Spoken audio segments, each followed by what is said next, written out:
नमस्कार दोस्तों, मैं रोहित कुमार आपका स्वागत करता हूं आपके अपने YouTube चैनल में जिसका नाम है हिंदी संसार। तो कल हम लेकर आए थे जो यूपी डीएलएड चतुर्थ सेमेस्टर का जो हिंदी का जो महत्वपूर्ण प्रश्न हैं उनको लेकर आए थे। उनकी हमने समीक्षा की थी, यानी उनको हमने समझाया था। तो आज जो बाकी जो प्रश्न हैं आज हम उनको लेकर आए हैं। तो चलिए शुरू करते हैं। पहला प्रश्न है, मौन पठन के दोष बताइए। तो मौन पठन होता क्या है, आप सबसे पहले वो समझिएगा। तो मौन पठन किसे बोलते हैं कि जो अगर हम किसी बच्चे को बोलते हैं किसी चीज़ को पढ़ा करके कि बेटा अब आप इसको मन मन में पढ़ लीजिएगा, तो जो मौन पठन होता है उसे बोलते हैं, जो मन मन में पढ़ना होता है उसे बोलते हैं मौन पठन। तो पूछा गया कि मौन पठन के दोष, तो आपको जो कमी होती है मौन पठन में वो बताना है। एक तो भयभीत होकर पढ़ना, जो बच्चा पढ़ रहा है उसको ये पता नहीं है, मतलब बच्चे को आप ये नहीं समझ सकते थे कि बच्चा मन लगा के पढ़ रहा है या फिर उसको आपने धमका दिया है या डरा दिया है तो इस वजह से वो पढ़ रहा है। दूसरा, ध्वनि को नाक द्वारा निकालना। तो आपने देखा होगा जब बच्चे पढ़ते हैं तो बहुत ज़्यादा शैतानी करते हैं, कुछ नाक में से निकालते हैं, कुछ ज़्यादा शरारत करते हैं। तो ये सारे जो होते हैं मौन पाठन के दोष होते हैं। जैसे कि मौन पाठन हो रहा है तो इसमें उच्चारण दोष भी हो सकता है। बच्चा जो है तुतला कर भी बोल सकता है, बुदबुदा कर भी बोल सकता है। तो ये सारे जो होते हैं मौन पाठन के दोष होते हैं। तो चलिए नेक्स्ट प्रश्न की ओर चलते हैं। मौन पठन का क्या अर्थ है? तो आपको बताना कि मौन पठन का क्या अर्थ है। इसको एक साधारण भाषा में समझ लीजिएगा। मौन का मतलब होता है मन मन में, पठन का मतलब पढ़ना है। तो यानी जो बच्चा मन मन में पढ़ता है उसे बोलते हैं मौन पठन।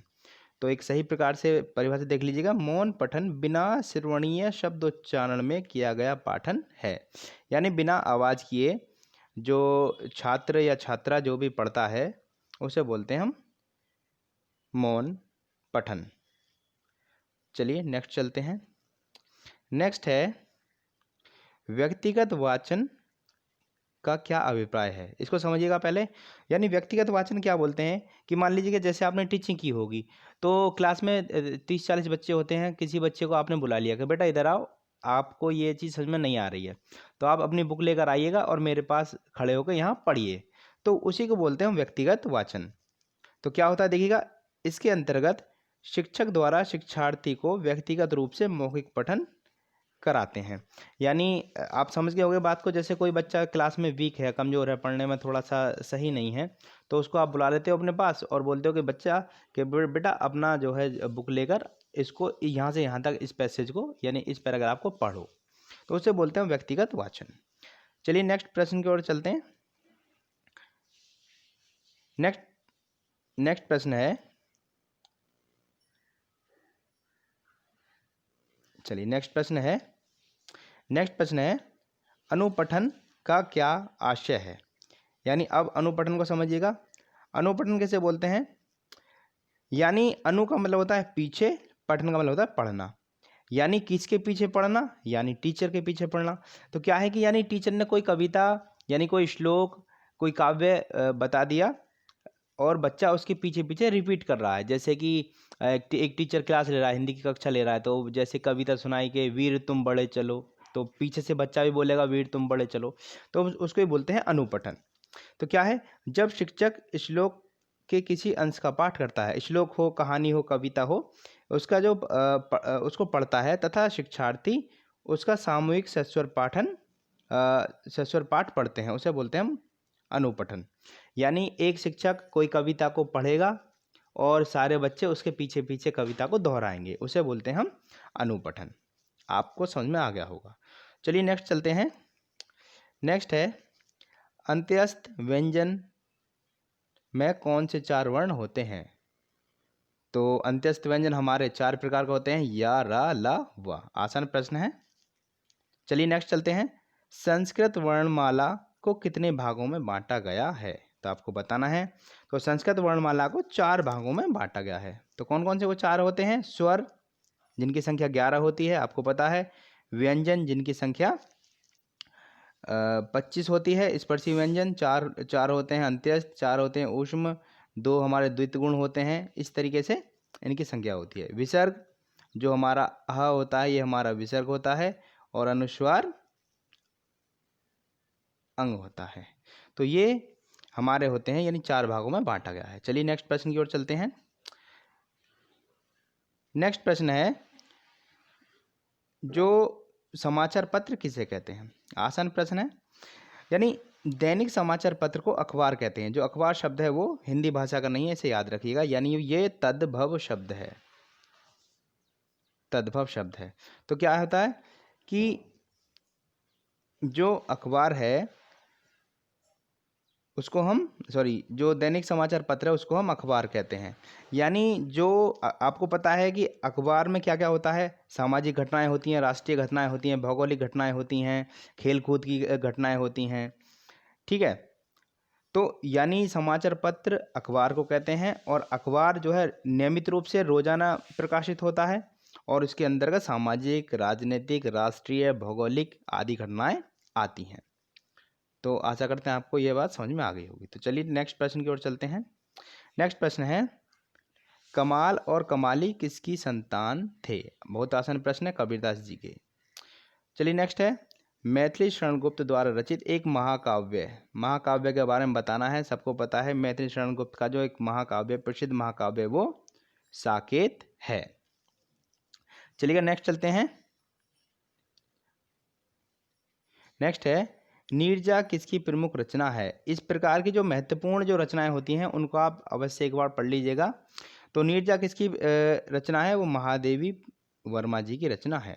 आगे देखिएगा, उर्वशी तथा संस्कृति के 4 अध्याय किसकी रचनाएं हैं? तो आपको बताना है। तो इसका जो सही उत्तर है वो है रामधारी सिंह दिनकर। आगे देखिएगा, ठलुआ क्लब किसका निबंध संग्रह है? ये प्रश्न ऐसे भी पूछा जा सकता है कि ठलुआ क्लब कैसी रचना है? तो आप इसके याद रखिएगा, ठलुआ क्लब जो है वो एक निबंध संग्रह है। तो चलिएगा, ठलुआ क्लब किसकी रचना है? आपको पता है ठलुआ क्लब गुलाब राय जी की रचना है। बाबू गुलाब राय जी की रचना है। तो यानी जो रचनाएं होती हैं, आप सबसे पहले क्या काम करेंगे कि कक्षा 6, 7, 8 के जो प्रमुख जो लेखक हैं, जब आपने टीचिंग की होगी हिंदी भाषा की तो उसमें कुछ लेखक होते हैं, तो उसमें आप उनको सबसे पहले देखिएगा जो महत्वपूर्ण जैसे कि महादेवी वर्मा जी हो गए, रामधारी सिंह दिनकर हो गए, गुलाब राय हो गए, मैथिली शरण गुप्त हो गए। इनकी कुछ 5-6 रचनाएं ऐसी होती हैं जो बहुत प्रसिद्ध होती हैं।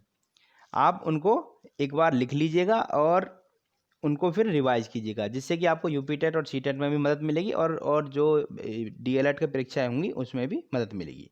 तो चलिए नेक्स्ट प्रश्न की ओर चलते हैं। एक श्लोक है, आप इसको ध्यान से समझेंगे।